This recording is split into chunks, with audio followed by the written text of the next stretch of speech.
Joni Mitchell's ex talks heartache as singer-songwriter's masterpiece Blue turns 50. Mitchell's fourth studio LP upped the gut-spilling ante for both female and male singer-songwriters.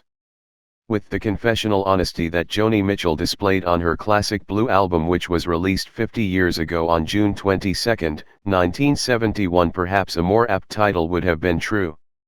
A lot of people think she bares her soul, but I think she scrapes her soul, said Lori Majewski, co-host of Feedback on SiriusXM's Volume channel.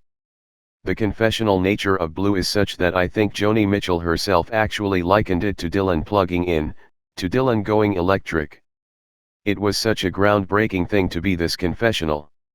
Indeed, Mitchell's fourth studio LP, which Rolling Stone ranked at number 3 on last year's list of the 500 greatest albums of all time, upped the gut-spilling ante for both female and male singer-songwriters. It made a lot of singer-songwriters, especially male singer-songwriters, very nervous that they were going to have to lay it all out on the table the way Joni had, said Majewski. I think that the men, they were singing about the times, they were singing about the moment, but they were looking outward. When you go inward, there's a bravery, and Joni did that with a magnifying glass. And that Blue bravery has inspired everyone from Prince, who, after once writing Mitchell a fan letter before he became Purple Rain royalty, would go on to cover A Case of You, to today's artists including Brandi Carlile, Lana Del Rey and, of course, Taylor Swift. In fact, on Blue, Mitchell was getting intimate about her relationships with the likes of Graham Nash and James Taylor long before Swift was dishing about John Mayer and Jake Gyllenhaal.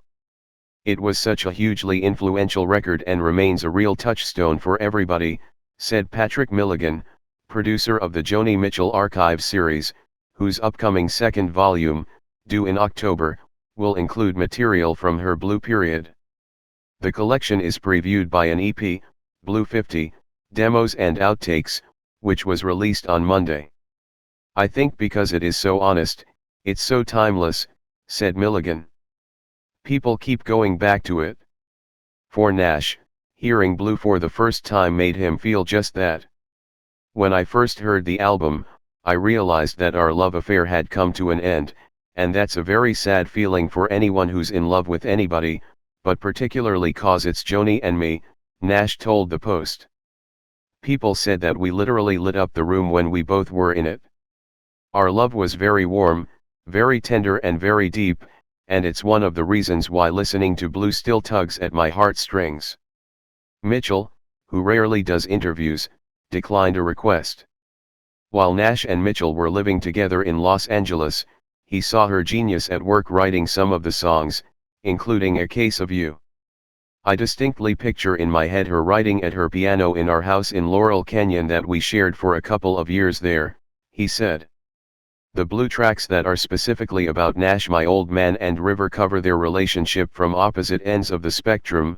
On the former, Mitchell sings about a domestic bliss that doesn't need no piece of paper, while the latter is a breakup lament about losing the best baby that I ever had. Nash insists that he never felt as if she cared too much about him and their relationship. No, I never did, he said. It was only admiration for her ability to do that. In fact, he added, it was tremendously courageous for her to reveal so much of herself and, yes, her love life at the time. She was not feeling particularly strong, he said. She had a lot of questions about her life and how it should have gone maybe. Now, Nash still has mixed feelings when listening to Blue. I still feel a couple of emotions that shouldn't go together, one of them is sadness, and the other one is incredulity of how brilliant she is. Nash remains flattered that Mitchell once wrote about him making her weak in the knees on River. And the two remain close. I've sent flowers for her birthday every year for the last 50 years. In a way, their love affair continues today, with Blue having immortalized it. All these years later there's a part of my heart that still loves Joni Mitchell, he said. Once you're in love with Joni Mitchell, you're in love with her forever. Drummer Russ Kunkel, who played on Carrie, California and A Case of You, connected with Mitchell through the vibrant Laurel Canyon music scene. I had moved to Los Angeles with a band that I was in called Things to Come. And I became friends with David Crosby, I became friends with Graham Nash, and so I was around the scene, he said.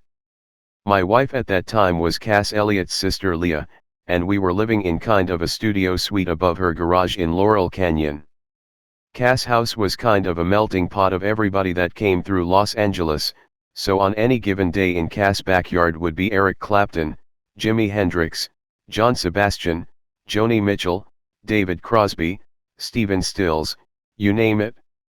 In fact, Kunkel had heard some of the blues songs at Mama Cass' house before he ended up playing on the record. And he'll never forget hearing a certain "A Case of You" line for the very first time. As soon as I heard that lyric, I could drink a case of you, and I would still be on my feet. It was one of those moments where in your brain you go, the person that wrote this is, like, of the highest degree. But he didn't initially dig deep into the lyrics of Carrie or California, both of which were inspired when Mitchell took a break from performing and went on an extended vacation to Europe in 1970.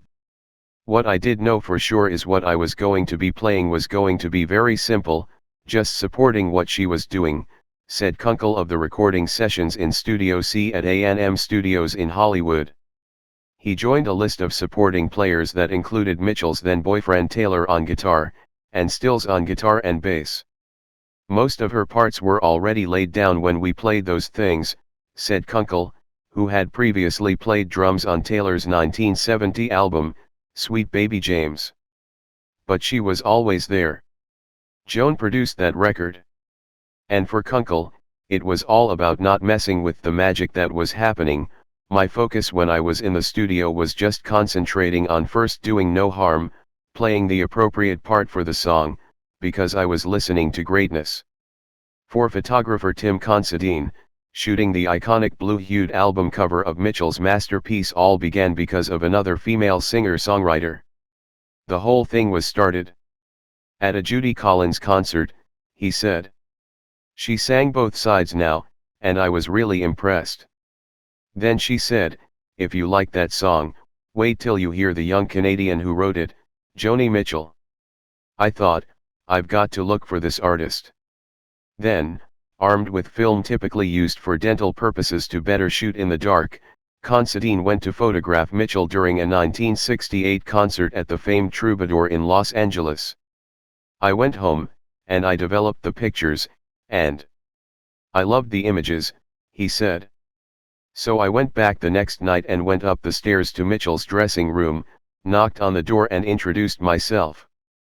I'd made 11 by 14 prints, and she seemed to like them. And I felt 9 feet tall that this brilliant singer-songwriter, poet, and painter liked my images.